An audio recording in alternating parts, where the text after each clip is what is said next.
Hello everyone, welcome on my channel healthy yummy tummy. तो आज हम बनाने हैं बहुत ही tasty pre mix protein powder, जो कि बड़ों से लेके बच्चों तक को सबको पसंद आने वाला है। और आप ये प्रोटीन पाउडर बच्चों को, बड़ों को, सबको दे सकते हैं। सबके लिए बहुत ही फ़ायदेमंद है। और आपको अब मार्केट से प्रोटीन पाउडर ख़रीदने की ज़रूरत नहीं होगी, क्योंकि इस प्रोटीन पाउडर के अंदर बहुत सारे मिनरल्स, कैल्शियम्स और विटामिन्स मिलेंगे, जो कि हम मखाने और इन बीजों के साथ बनाएंगे। सब लोग अखरोट, बादाम ये तो बहुत खाते हैं, पर बीज जो है ना बहुत कम लोग खाते हैं। तो आज हम इन बीजों के साथ बनाएंगे हमारा प्रोटीन मिक्स पाउडर। तो ये मैंने हमारे सीड्स ले लिए हैं और इनसे मैं बनाऊंगी प्रोटीन पाउडर। तो चलिए स्टार्ट करते हैं। तो मैंने यहाँ पे कढ़ाई ले ली है और कढ़ाई में मैं सबसे पहले डाल दूंगी पंपकिन सीड्स यानी कि कद्दू के बीज, और मैं डाल दूंगी यहाँ पे सनफ्लावर सीड्स यानी सूरजमुखी के बीज। इनको हम रोस्ट कर लेंगे। एकदम हमें गैस की फ्लेम को जो लो रखना है, हमें हाई बिल्कुल नहीं करना है, ये लो फ्लेम पे ही हमें सेकना है। साथ में यहाँ पे मैं ले लूँगी वाटरमेलन सीड। तो इन सबको मैं लो फ्लेम पे ही सेकूंगी चलाते हुए, ताकि ये जले ना और अंदर तक अच्छे से सिक जाएं और क्रंची बन जाएं। यदि आप इनको हाई फ्लेम पे सेकोगे तो ये जल जाएंगे। तो इस बात का आपको ध्यान रखना है। जब ये अच्छे से सिक जाएं तो आपको अलसी के बीज डाल देने, यानी कि फ्लैक्स सीड्स, क्योंकि फ्लैक्स सीड जो है जल्दी सिक जाते हैं, तो इसलिए हमें ये बाद में डालने हैं। ये सिक जाएंगे तो ये उछलने लगेंगे, फटने लगेंगे, तो समझ जाना है कि ये अलसी के बीज यानी फ्लैक्स सीड भी अच्छे से सिक चुके हैं। तो ये क्रंची होने के बाद खाने में भी बहुत ज़्यादा टेस्टी होते हैं और बहुत ही हेल्दी होते हैं। तो इनको ज़रूर खाना चाहिए। यदि आप खाते नहीं हैं तो इस तरह से पाउडर बनाइए और दूध के साथ लीजिए, बहुत ही ज़्यादा टेस्टी बनता है इनका ये पाउडर। तो अब हमने इनको अच्छे से सेक लिया लो फ्लेम पे, और इनको तुरंत ही दूसरे बर्तन में निकाल देना है। इसी कढ़ाई में मैंने अब ले लिए हमारे मखाना। इनको भी हम लो टू मीडियम फ्लेम पे इसको सेकना है। घी के साथ भी रोस्ट कर सकते हैं यदि आप खा रहे हैं तो, पर हम आज इसका पाउडर बना रहे हैं, इसलिए मैं बिना घी के ही इनको रोस्ट करूँगी, वो भी लो टू मीडियम फ्लेम पे, वरना ये भी जल जाएंगे। और चलाते हुए ही इनको सेकना है। इनमें बहुत अच्छा कैल्शियम होता है, ये डायबिटिक पेशेंट्स के लिए बहुत अच्छे होते हैं।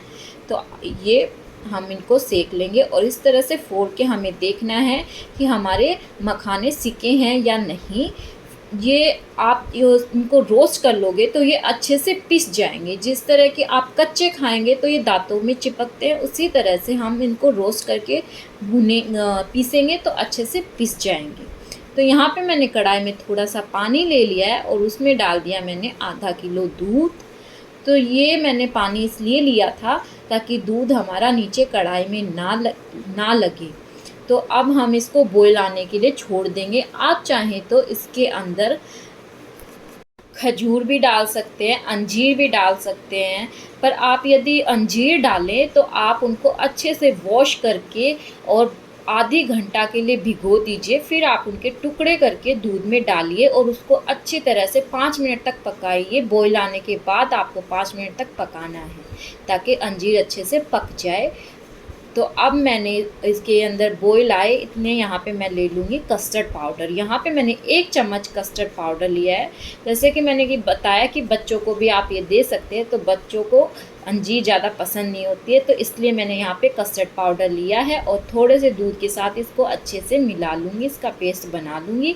जैसे बॉयल आएगा दूध में, मैं मेरा कस्टर्ड पाउडर जो मिलाया था दूध में वो डाल दूँगी और इसको चला लूँगी। 1 मिनट बाद गैस की फ्लेम को बंद कर दूँगी। यदि आपके दूध में गठलियाँ पड़ जाती है तो कोई दिक्कत नहीं है। आप इस दूध को जो है ठंडा करके मिक्सी में पीसेंगे तो उसके साथ गुठलियाँ जो है पिघल जाएंगी, पिस जाएंगी, तो कोई दिक्कत नहीं यदि आपके दूध में गुठलियाँ रह गई है तो। अब इसको ठंडा होने के लिए हम रख देते हैं। इधर हम हमारे बीज ले लेंगे जिनको हमने रोस्ट किया था, ये भी ठंडे हो चुके हैं, और इनको जार में डाल के अच्छे से पीस के पाउडर बना लेंगे। तो ये सारे बीज मैंने जार के अंदर डाल दिए हैं। इनकी जब सिकाई होती है तो बहुत अच्छी खुशबू आती है, और ये जब पीस के तैयार होते हैं तो और भी अच्छी खुशबू आती है। रसोई में काफ़ी देर तक खुशबू रहती है, और उस खुशबू की वजह से ना मेरा मन कर गया था कि मैं अभी इसको खा लूँ। तो मैंने 1 चम्मच निकाल ली मेरे लिए और मैंने खा लिया पहले ही।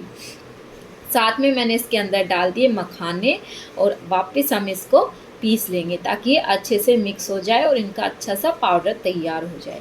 अब मैंने साथ में मखाने डाल के अच्छा सा पाउडर तैयार कर लिया है।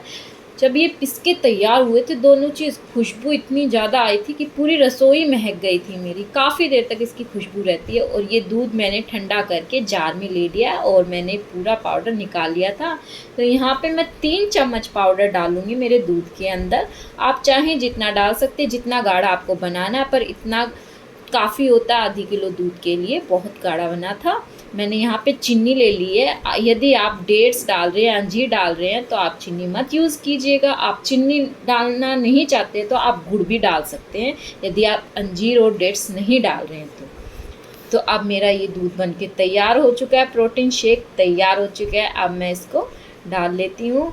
तो आपको जैसे मैंने बताया अपने बच्चों के हिसाब से आप बनाएं, तो इस तरह से आप बच्चों के हिसाब से भी बना सकते हैं और बड़ों को भी दे सकते हैं। यदि बड़े ले रहे हैं तो अंजीर के साथ, डेट्स के साथ ले सकते हैं, जैगरी के साथ ले सकते हैं। तो मैं मेरा गिलास यहाँ पे सजा रही हूँ।